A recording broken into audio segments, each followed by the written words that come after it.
నమ్మి నేను ఈసారి పాపం చేసి ఉన్నాను, యెహోవా న్యాయవంతుడు, నేనును నా జనులను దుర్మార్గులము. దేవునికి స్తోత్రం.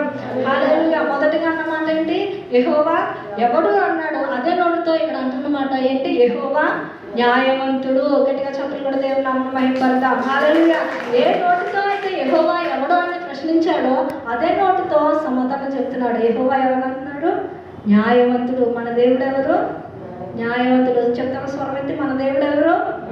న్యాయవంతుడు. ఫరోనే చెప్తున్న మాట, మీ దేవుడైన యెహోవా మామూలు వ్యక్తి కాదు, సాధారణమైన దేవుడు కాదు, ఆయన ఎవరు? న్యాయవంతుడు. తనే ఇండైరెక్ట్గా అంటున్నాడు. తర్వాత నేను నా ప్రజలు ఎవరు? దుర్మార్గులం అంటున్నాడు. ఎవరు అంటున్నారు? దుర్మార్గులం అని తన నోటితోనే తాను ఒప్పుకున్నాడు. గట్టిగా దేవుడికి స్తోత్రం చెప్తాం. హల్లెలూయా. గనుక మన దేవుడు ఎవరు? మొదటిగా న్యాయవంతుడు. చెప్తాం, ఎవరు మన దేవుడు?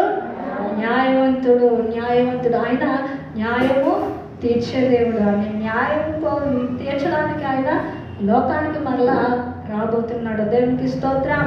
హల్లెలూయా. మనం కూడా ఈ లోకంలో ఎక్కడ చూసుకున్నా ఇప్పుడు పెరిగిపోయింది ఏంటి? అన్యాయం అనేది ప్రతి చోట పెరిగిపోయింది. అవునా కాదా? ఎక్కడ చూసినా ఏం కనబడుతుంది? అన్యాయమే కనబడుతుంది. ఎక్కడ చూసినా దుర్మార్గమే కనబడుతుంది. కానీ మన దేవుడు ఎవరు? న్యాయవంతుడు.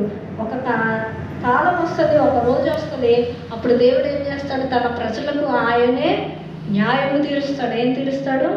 న్యాయం తీరుస్తాడు. కనుక మన దేవుడు న్యాయము తీర్చుటకు సమర్థత కలిగిన దేవుడు, సమర్థుడైన దేవుడు. ఫరో అదే అంటున్నాడు, మీ దేవుడు న్యాయవంతుడు. మనం కూడా కొన్నిసార్లు మన జీవిత యాత్రలో మనం కూడా అన్యాయానికి గురైన వారిగా ఉండొచ్చు, అన్యాయం పొందిన వారిగా ఉండొచ్చు, నిందలు పొందిన వారిగా ఉండొచ్చు. కానీ ఒకానొక రోజు వచ్చినప్పుడు మనకి న్యాయం తీర్చేది ఎవరు?